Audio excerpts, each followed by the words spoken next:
जो वंदना आप सभी का मोस्ट वेलकम करती हूँ आपके अपने ही चैनल वंदना स्टडी क्लासेस में। बच्चों हम लेकर आ चुके हैं बोर्ड परीक्षा 2022 के लिए very most important question class 10th science के बहुत ही ज़्यादा इंपॉर्टेंट क्वेश्चन बताने वाले हैं इस वीडियो में। तो वीडियो में लास्ट तक जरूर बन रहेगा क्योंकि ये वीडियो आपके लिए बहुत ही ज़्यादा यूजफुल होने वाला है।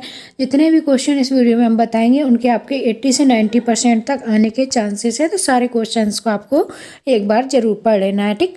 तो बच्चों आपकी तैयारी अच्छी चल रही होगी, आई होप आपकी अच्छी चल रही होगी। तो आपने अगर इन क्वेश्चंस को नहीं पढ़ा है तो इन क्वेश्चंस को भी एक बार ज़रूर पढ़ लीजिएगा। तो चलिए देख लेते हैं। प्रश्न बैंक से आपको सारे पेपर बनने वाले हैं तो प्रश्न बैंक भी आपको तैयार कर लेना है। अगर प्रश्न बैंक की वीडियो नहीं देखी है तो देख लीजिएगा। और ये भी आपके प्रीवियस ईयर में आए हुए पेपर हैं जिनसे आपके सिलेक्टेड क्वेश्चंस हमने सेलेक्ट किए हैं जो आपके कई बार 3-4 सालों से आ रहे हैं कंटिन्यू, जिनके आने के चांसेस ज़्यादा हैं, ठीक। तो वो क्वेश्चंस मिलेंगे आपको, एक एक नंबर के मिलेंगे और दो दो नंबर के मिलेंगे, ठीक।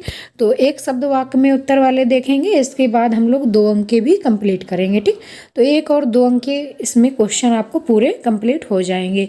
तो जितने भी क्वेश्चन हैं आपको एक बार जरूर पढ़ लेना है पेपर से पहले। अगर वीडियो आपके लिए थोड़ा सा भी यूजफुल रहे तो वीडियो को लाइक जरूर कर लें, चैनल को सब्सक्राइब कर लें, ज़्यादा से ज़्यादा अपने दोस्तों को फ्रेंड्स ग्रुप में ज़रूर शेयर कर दें ताकि आपके दोस्तों को भी ये वीडियो मिल पाए, ठीक। बच्चों इसकी अगर सॉल्यूशन पीडीएफ आपको चाहिए तो पीडीएफ भी आपको मिल जाएगी। पीडीएफ के लिए आपको गूगल पर सर्च करना है vandanaclasses.com, ठीक। तो vandanaclasses.com पर आपको फुल सॉल्यूशन पीडीएफ मिल जाएगी, वहाँ से आप डाउनलोड कर सकते हैं। तो चलिए बच्चों स्टार्ट करते हैं।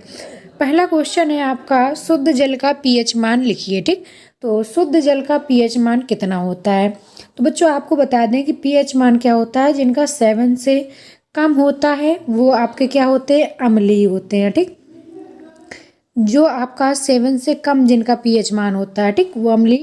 हेलो बच्चों, क्या आपको भी आ रहे हैं पढ़ाई में डाउट्स? तो घबराइए मत। इस डाउट नट ऐप पर जिस भी क्वेश्चन में आपको डाउट हो फोटो खींचे, क्रॉप करें और वीडियो सॉल्यूशन पाएं मात्र 5 सेकेंड में, वो भी बिल्कुल फ्री में। चाहे आपका सवाल हो 6 to 12 या IIT जेई का हो या फिर CBSE UP Bihar other state का हो, कोई भी सब्जेक्ट हो, फिजिक्स, केमिस्ट्री, मैथ, बायोलॉजी, आपके सभी सवालों के जवाब मिलेंगे डाउटनट ऐप पर। साथ ही डाउटनट पर चल रही हैं online classes 9th to 12 IIT JEE, जिसका हिस्सा बनकर लाएं रैंक फर्स्ट। तो आज ही डाउनलोड करें डाउटनट ऐप और टॉप रैंक पाएं। ली होते हैं और 7 से जिनका अधिक होता है, ठीक, जिनका अधिक पीएच मान होता है वो आपके क्षारीय होते हैं, ठीक। तो ये आपको चीज़ याद रखना है। कई बार आपका अम्लीय और क्षारीय पूछ दिया जाता है कि जिसका पीएच मान इतना है तो बताइए ये अम्लीय है या क्षारीय है। तो आपको दोनों चीज़ याद रखना है। अगर 7 से ज़्यादा पीएच मान है तो वो आपका कैसा होगा, क्षारीय होगा। अगर 7 से कम है तो आपका कैसा हो जाएगा पदार्थ, अम्लीय हो जाएगा, ठीक। तो आपसे यहाँ पूछा गया है कि शुद्ध जल का पीएच मान कितना होता है। तो आपको एक पॉइंट और बता दें कि जिसका पीएच मान आपका 7 होता है, ठीक, तो वो उदासीन होते हैं। क्या होते हैं? उदासीन, ना अम्लीय होते हैं ना ही क्षारीय होते हैं, ठीक। तो शुद्ध जल का पीएच मान कितना होता है? 7 होता है, यानी कि ये ना अम्लीय होता है ना क्षारीय होता है।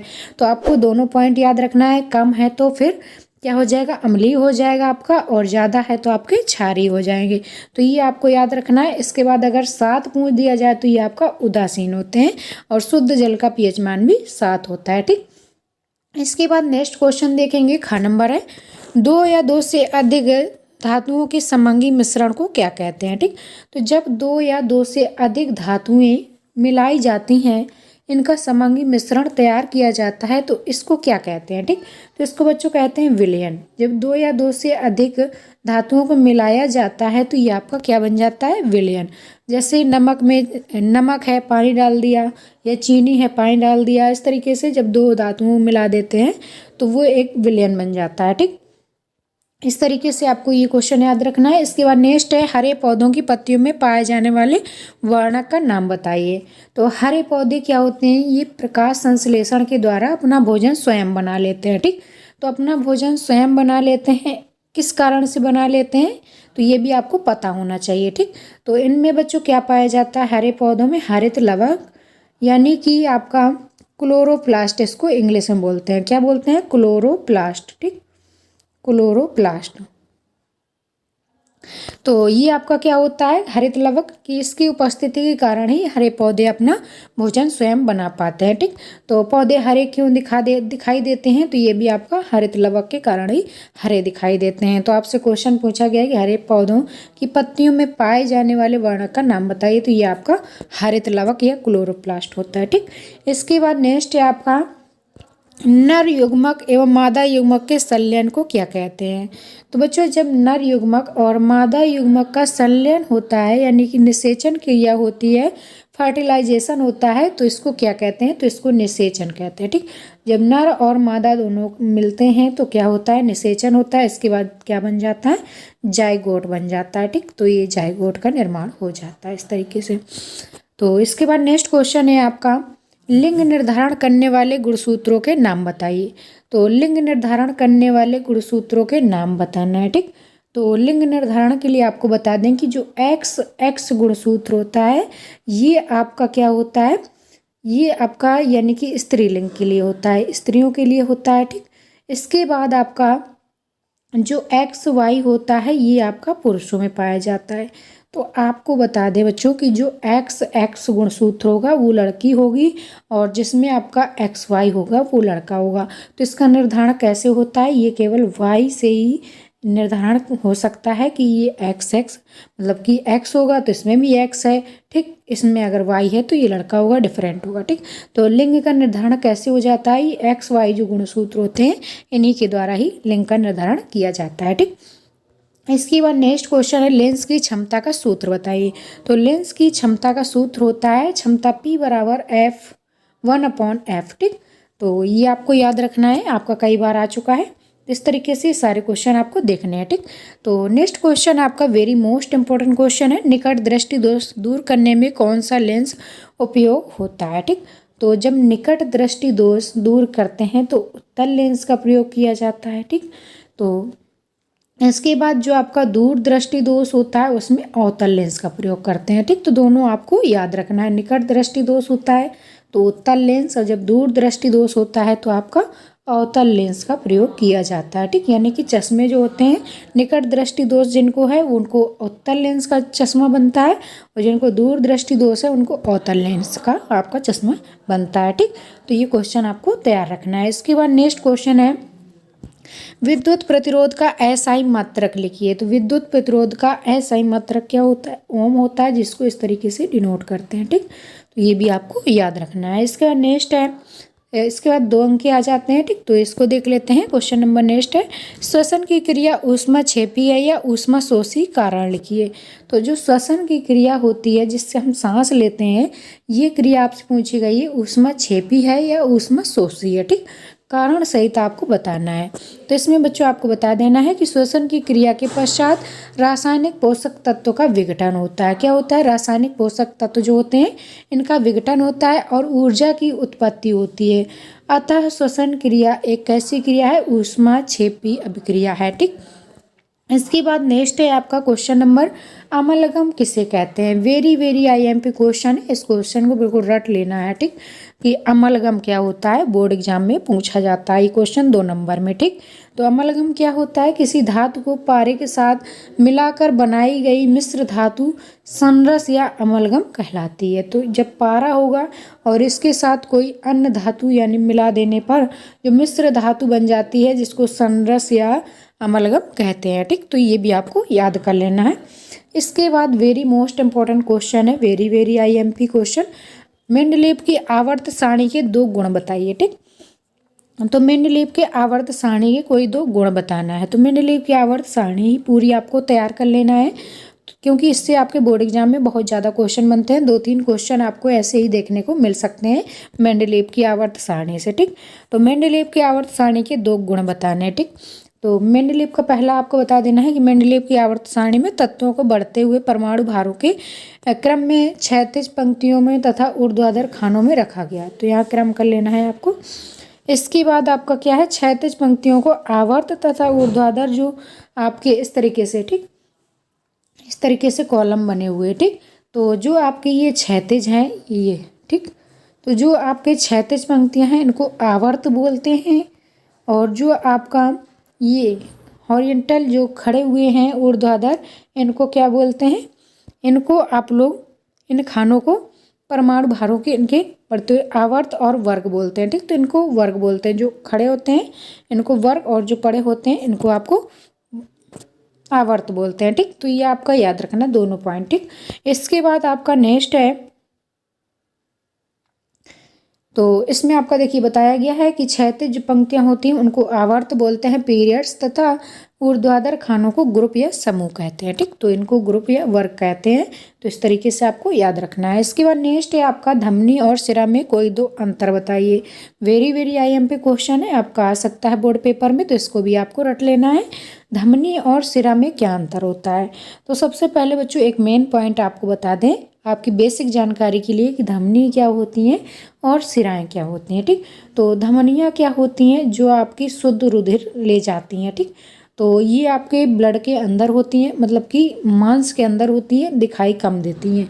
और जो सिराएं होती हैं ये आपका अशुद्ध रुधिर ले जाती हैं, और जो आपकी नीली नीली वेन से दिखाई देती हैं, हाथों में पैरों में कहीं भी जो आपकी नसें दिखाई देती हैं वो आपकी सिराएं होती हैं, जिनमें आपका अशुद्ध रुधिर होता है। ठीक, तो आपकी जानकारी के लिए ये पॉइंट था कि आपकी जो धमनियाँ होती हैं ये आपकी दबी हुई मसल्स में होती हैं, और जो सिराएं होती हैं ये नीली नीली जो आपकी नसें दिखाई देती हैं ये आपकी सिराएं होती हैं। ठीक, तो इसमें कोई दो अंतर बताने थे, 2 नंबर का है तो 1-1 नंबर का हो जाएगा।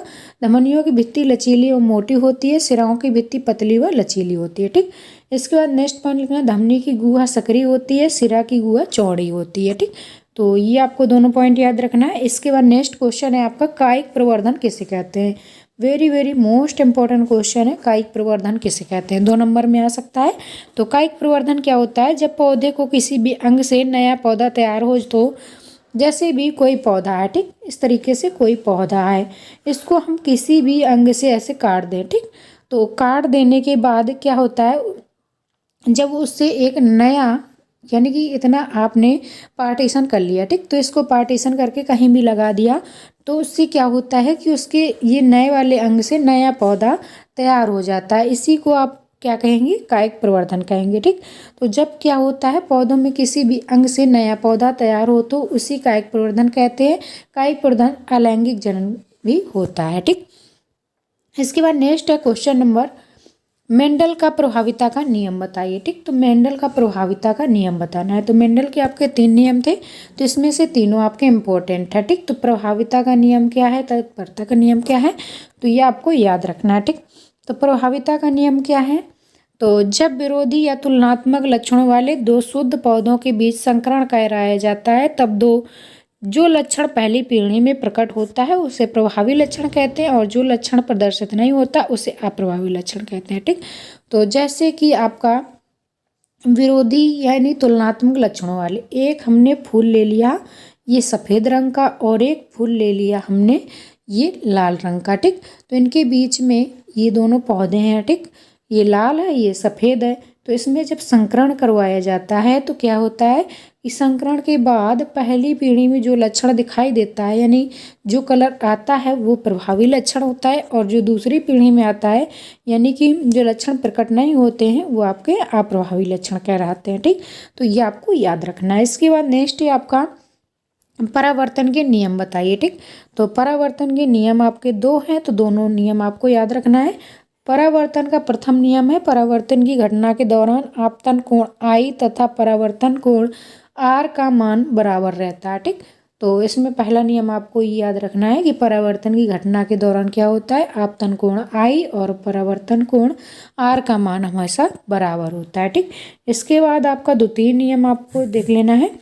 द्वितीय नियम में आपको देखना है, द्वितीय नियम है, परावर्तन घटना में आपतित किरण, परावर्तित किरण तथा अभिलंब तीनों एक ही तल पर होते हैं। ठीक, अविलंब और आपतन कोण, इस तरीके से आपको ये याद रखना है दोनों नियम। ठीक, तो ये थे आपके very very most IMP question जो आपके बोर्ड एग्जाम में आ सकते हैं। तो सारे क्वेश्चन आपको एक बार जरूर पढ़ लेना है, क्योंकि ये सारे क्वेश्चन आपके सिलेक्टेड क्वेश्चन हैं जिनके आने के बहुत ज़्यादा चांसेस हैं, तो इनको आपको ज़रूर एक बार देख लेना है। अगर बच्चों इसकी PDF आपको चाहिए तो PDF भी आपको मिल जाएगी। PDF के लिए आपको गूगल पर सर्च करना है bandanaclasses.com। ठीक, तो bandanaclasses.com पर आपको फुल PDF मिल जाएगी सॉल्यूशन के साथ, तो वहाँ से आप डाउनलोड कर सकते हैं।